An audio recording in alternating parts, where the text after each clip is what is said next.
Iran का नवा supreme leader कौन होगा? इसराइली मीडिया का कहना है कि नवा सुप्रीम लीडर आयतुल्ला हमनाई दे साहबजादे मुश्तबा हुसैनी दे नां ते इत्तफाक हो गया है, जबकि ईरान का कहना है कि नवा सुप्रीम लीडर का ऐलान जल्द होगा।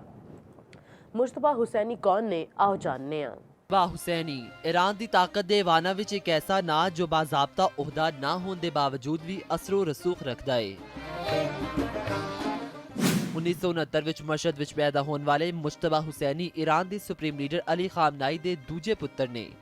उन्हां दी परवरिश उस दौर विच हुई जदों उन्हां दे वालिद Shah Iran Mohammad Reza Pahlavi के खिलाफ एक नुमाया मजहबी रहनुमा के तौर पर उभर रहे सन।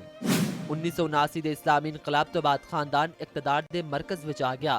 तेहरान मुंतकिल होने तो बाद उन्होंने अलवी हाई स्कूल विच तालीम हासिल की ते फिर कुम विच दीनी उलूम हासिल किते। ईरान इराक जंग के दौरान उन्होंने हबीब बटालियन विच खदमात अंजाम दित्तियां। पासबान इनकलाब नाल राबते मजबूत किते जोड़े बाद विच उन्हां दे असर रसूख दी बुनियाद बने। उन्हां नूं लंबे अरसे तो सुप्रीम लीडर के दफ्तर विच एक बाअसर किरदार के तौर पर वेख्या जांदा रहा।